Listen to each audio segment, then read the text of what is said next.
this really successful businessman, Mark Cuban. He owns a basketball team. I'm not able to recall. Please don't shoot me, basketball fans. He was also a shark on Shark Tank in America, which is a business sort of investment show.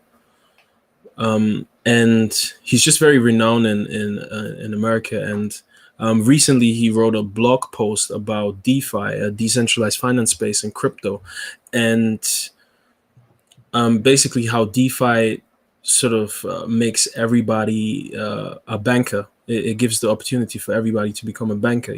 Shift money around, see where you can get the most yield, see where you can get the most interest, lend, borrow, do whatever.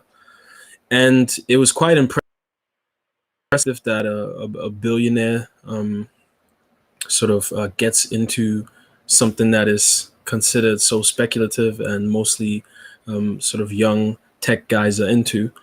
So I thought that was kind of cool. Some would say obviously a billionaire could do that because he's got plenty more time or whatever, but I doubt it. I would say a lot of people in his class wouldn't engage in things like that. They wouldn't sit in the computer and then start looking for the best yield on one of these Let me crypto just pause. farms. You think that, but look at it, dude. Zuckerberg is doing it. Musk is doing it. Jack is doing it. There's actually surprisingly tech billionaires actually do a lot of this stuff. You might be Right? right. Yeah, Yeah. yeah. Maybe it's not. Maybe it's more common than that. In But my just from my view, it just doesn't seem that common. But but the difference between Mark Cuban and them is that he wrote an article, very accessible article in yeah. simple, plain English language on what he's doing there and what the space is doing. And I sent it to a few friends. I thought it was really interesting and stuff. Doesn't mean that I think he's the best trader in the world or something like that, but I just like the transparency aspect of it. And he has an Ethereum address where you can actually follow his trades.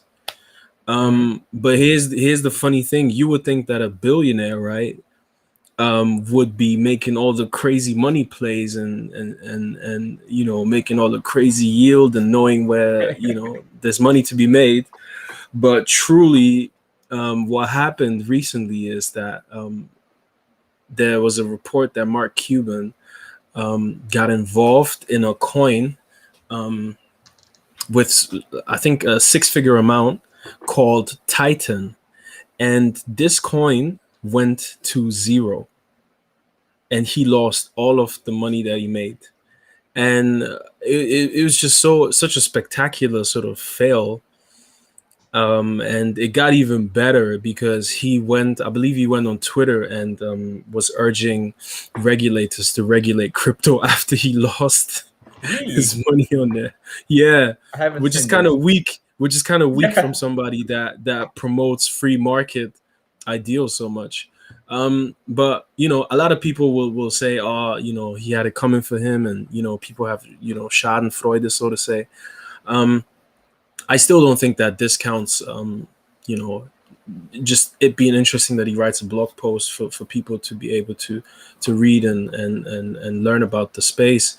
And all in all, I think it's got one really positive thing about it regardless, which is that you realize that crypto is such an interesting space where the playing field has been so leveled that even a billionaire can come in and try and play and lose everything basically.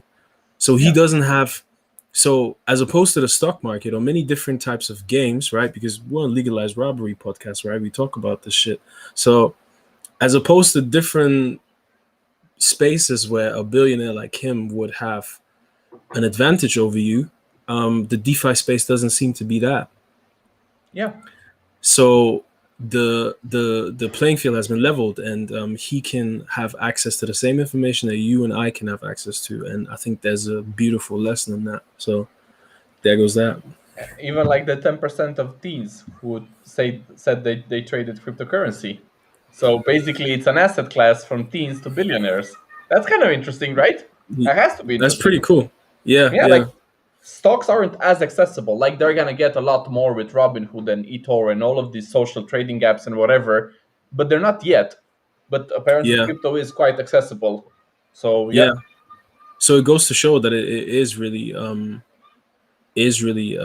permissionless. You know, you don't need permission Yeah. to start trading any crypto. You need a little bit of money, and if you're trading on Ethereum, you need a lot of transaction fee money ready.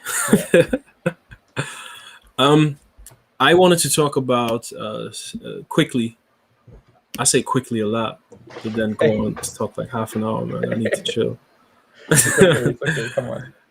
um, I wanted to talk about semiconductors, and just for anybody listening, first time hearing semiconductors, semiconductors are chips